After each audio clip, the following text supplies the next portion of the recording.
Ron Paul Institute for Peace and Prosperity welcomes you to 5 Minutes, 5 Issues. Starting in 5, 4, 3, 2, 1. Hello, I'm Adam Dick, a Ron Paul Institute Senior Fellow.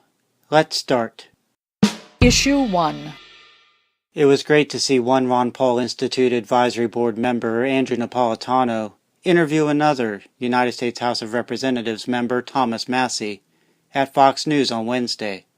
Their discussion focused on President Donald Trump's launching of missiles into Syria unilaterally, that is, without congressional authorization.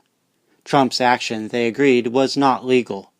And Massie explained why he thinks many of his fellow Congress members share the blame. The Constitution is only as good as the members of Congress who are willing to defend it, said Massie, who further lamented that there is not enough uproar in Congress about the president's abuse of power. Issue 2. Representative Earl Blumenauer, a U.S. House member long critical of the war on marijuana, is quoted in a Tuesday Politico article predicting that, if Democrats gain majorities in the House and Senate in the November general election, then significant war on marijuana rollback legislation would pass in Congress.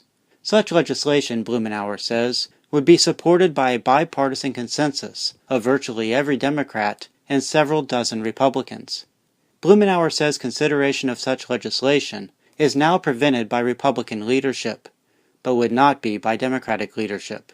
The Politico article further suggests, with Democrats in control, the new chairs of the relevant committees in the U.S. House would be pro-marijuana, Jerry Nadler in Judiciary, Frank Pallone in Commerce, and Jim McGovern in Rules. Issue 3.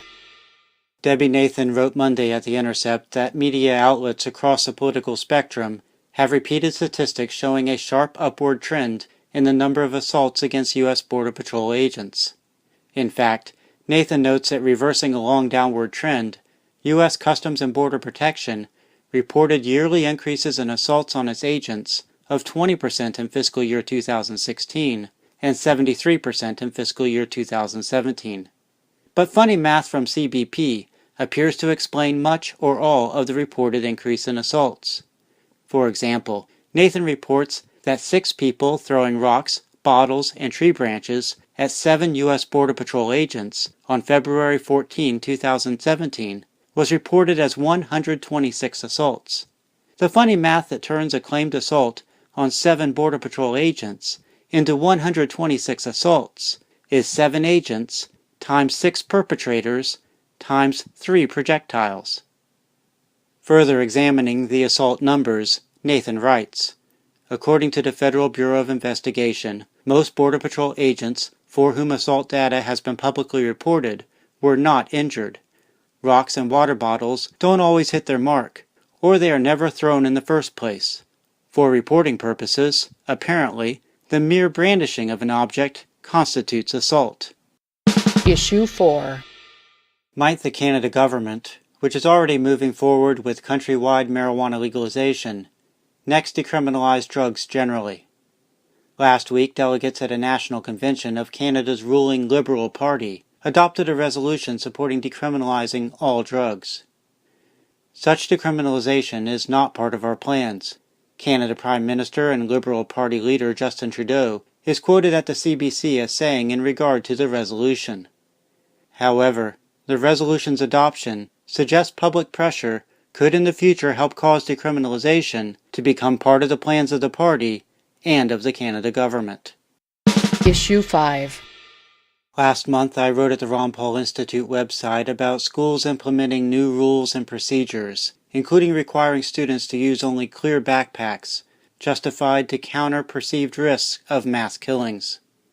Here may be another example of a liberty-threatening response. Kyle Kashuv, a student in Florida at Marjorie Stoneman Douglas High School, where a mass shooting took place in February, says he was pulled out of class last week and interrogated by police because he had posted on the internet pictures and videos of him shooting a rifle at a gun range, along with some non-threatening comments, including regarding Second Amendment rights. That's a wrap.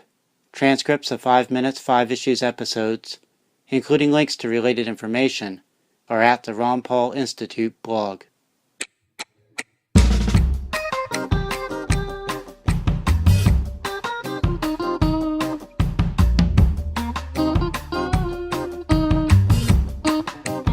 5, 4, 3, 2, 1.